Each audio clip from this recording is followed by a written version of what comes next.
我是个盲女，无意间恢复视力后，发现我的老公竟是2个背部相连的连体男人。早上听新闻的时候，电视里正报道着一个女大学生失踪案，我听得正入神，忽然太阳穴刺痛了一下，我不禁闭上眼睛，再睁开时，漆黑的世界突然有了白光进来。难道我的视力恢复了？我一激动，不小心打碎了桌上的杯子。林冉刚好在身后拖地，他立即关切地走上前问：怎么了？我本想告诉他这个好消息，但在看见他的时候，我不由得僵住了身子，因为我隐约看见林冉的背后贴着一个人。看来我的视力并没有完全恢复，居然还会把一个人看成2个人。林冉问我：是因为怀孕所以感觉不舒服吗？我点头，有可能。想起孩子，我心头变得柔软，走上前想抱抱丈夫，却被他推开。小将，我还要拖地。结婚3年，林冉从来不让我拥抱他。我是一个盲人，但林冉手脚健全，却有着特殊习惯，比如不能拥抱、分房睡觉、爱穿雨衣。睡了1晚上后，我被噼里啪啦的雨声吵醒了。朦胧间，我竟然看见了洁白的床单、米色的柜子，张开食指在眼前晃动，我还是看得清清楚楚。我真的恢复视力了。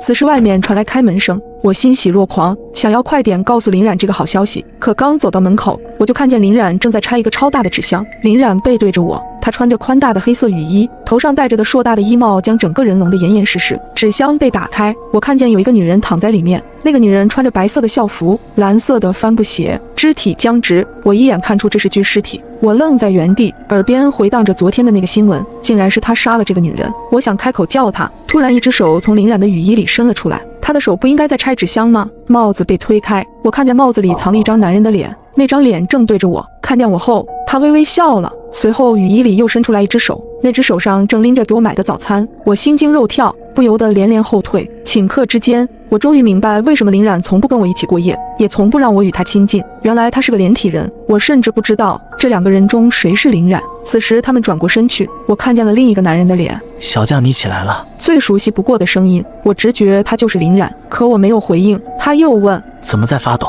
我感觉到林冉明显警觉了起来。小将，你的眼睛能看见了吗？我连连摇头。他冲上前来，激动地问：你是不是能看见了？快说话！我害怕被看出破绽，假装痛苦地开口道：我肚子痛。肚子疼？我点点头，继续装成盲人看着前方。也就是这时，我看清了那个女尸的脸，她的脸上有一道细长的疤痕。我才想起来，我认识这个人。小将，你在流血。林冉的话拉回了我的思绪，我下意识低头，才看见自己的睡裙下有鲜血流了出来，心头一颤，我两眼一黑，陷入了昏迷。再次醒来时，我发现自己躺在家里的床上，林冉坐在我的床边。小将，你醒了。我强装镇定，用手在被子上摸索，假装寻找他。我睡了多久？林冉猛地向后退，应该是怕我摸到他身后的那个男人。你睡了好几天了。我没说话，想找机会报警。小将，孩子没了。你说什么？我惊得坐起了身子。林冉垂下脑袋，可表情却看不出一点难过。医生说你的身体太虚弱了，所以才会流产。怎么会这样？我佯装哭起来，其实心里却暗自松了一口气。有一个杀人犯加连体人的父亲，这个孩子本就不该出生。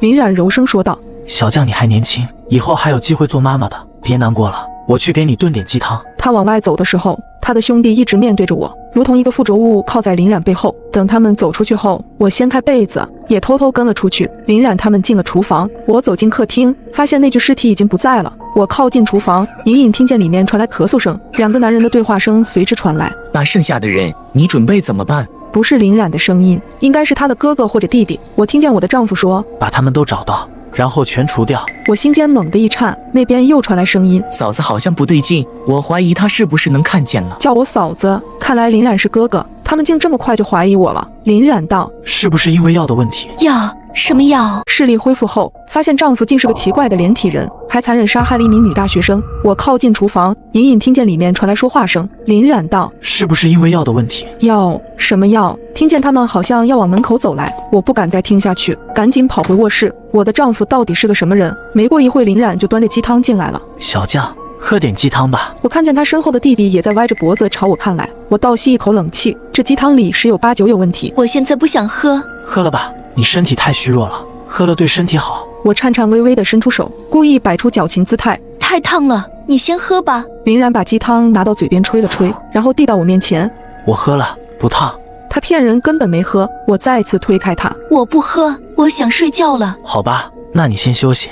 他又咳嗽起来，转过身准备离开时，他身后的弟弟顺带把床头的手机拿走了。这一切我只能仿若未见。等他们走后，我绝望地想着自己的处境，我很想报警。林冉杀的那个女人叫吴佳佳，她是我这辈子最恨的女人，要不是她，我也不会成一个瞎子。因为争夺考研的名额，她故意害我出了车祸，我失明后退学，她却顺利考上了研。林冉居然杀了她，到底为什么？他们还说要杀了剩下的人，那又是谁？思考这些问题让我头痛欲裂，没一会就昏睡了过去。过了很久，我听见有人凑在我耳边说话：“小将。”我迷迷糊糊地睁开眼，这么快就天黑了吗？此话一出，我毫无困意，马上就清醒了。这不是暴露我恢复视力了吗？小将你，我在空气里嗅到了一丝危险的意味，立刻解释道：“老公，我睡迷糊了，差点忘了我是个瞎子。”林冉叹息道：“小将，天还亮着。”什么？现在的天是亮着的，你好好告诉我，你之前是不是恢复视力了？我愣住了，我又失明了。我哑着嗓子苦笑：“看不见，我一直都看不见。”林冉咳嗽2声：“要是有什么情况，一定要及时告诉我。”我点点头：“来，喝点鸡汤。”有勺子抵在唇边，我不再反抗，张嘴喝了下去。我不知道这鸡汤里是不是有毒，一想到往后还要跟他们2个连体人一起生活，我更是浑身发冷。我祈求林冉：“我想跟我的好朋友圆圆一起散散心，可以吗？”谢元。听见这名字，林冉好像不是很开心。我点头：“我的手机呢？我想给他打个电话。”我伸出手在床头假装摸索着，其实我知道手机被他们拿走了。还是我来帮你跟他发消息吧，你现在身体不好。我意识到林冉开始对我有所防备了，只能点头：“好的。”他揉着我的脑袋：“那你休息吧，我帮你约谢元，看看能不能让他来家里陪陪你。”听见卧室门的落锁声，我摸索下床，蹑手蹑脚地打开门。我扒在门缝边，听见客厅传来微弱的说话声：“他之前肯定是恢复视力了。”我听见林冉弟弟的声音传来，他又问：“你说嫂子会不会报警？”林冉没有说话，良久我才听见我的丈夫开口：“不管怎么样，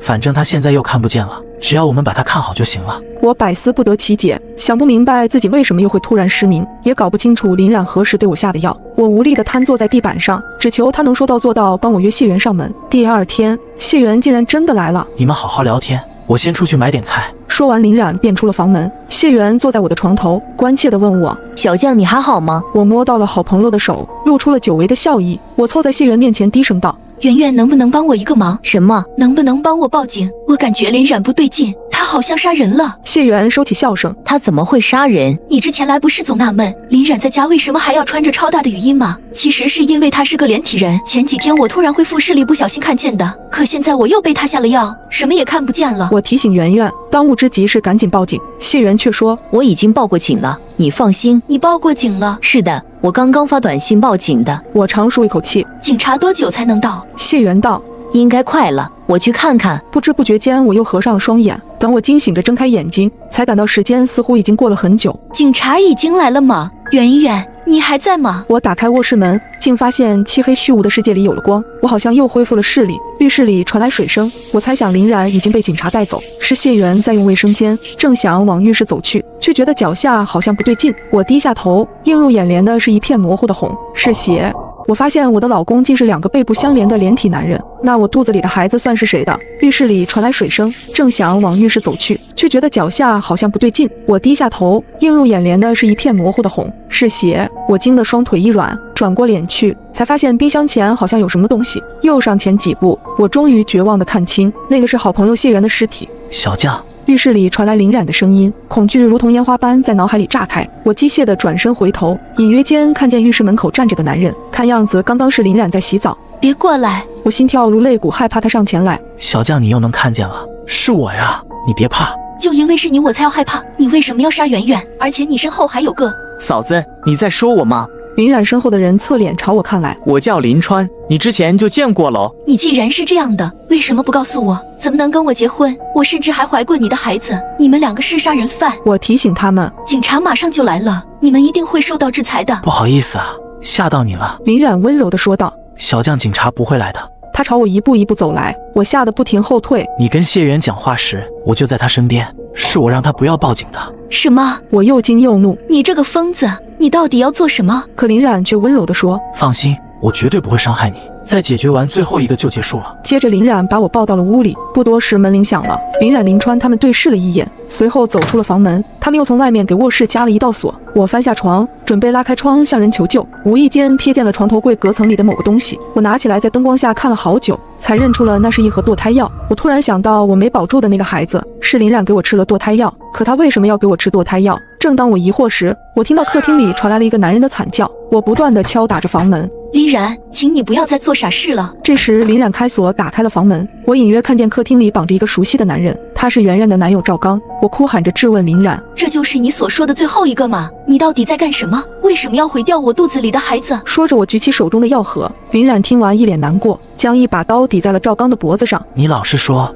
小将怀的孩子是谁的？赵刚颤颤巍巍：“是我的，是我的，我承认，求你别杀我。”什么？我一脸不解。林冉解释道：“是赵刚看到我眼睛失明后，便动起了歪心思。他花钱买通了我的好友谢元，趁着林冉不在家，谢元把我灌醉，在我睡得一蹶不振时，又让赵刚偷偷爬上我的床。之后我便有了身孕。谢元还将我的照片分享给了吴佳佳，以此换取重额赏金，甚至他们还疯狂嘲讽我的老公是个连体人。林冉害怕我知道真相后承受不住，所以一直对我隐瞒，而他自己则走上了极端的道路。”林冉说完，直接一刀结束了赵刚，并对我说：“小将你放心，明天我就去自首。”此时我的心里五味杂陈，流下了眼泪。林冉，对不起。林冉拖着疲倦的身体挤出一个笑容，他咳嗽2声。医生说你的眼睛恢复只是短暂的，还是需要更换眼角膜才能痊愈。走吧，你该休息睡觉了。在林冉的陪伴下度过了最后一个夜晚，可当我再次醒来时，已经过去了3天。我离奇地发现我躺在医院里，而我的眼睛也彻底恢复了视力。我四处寻找手机，想给林冉打电话。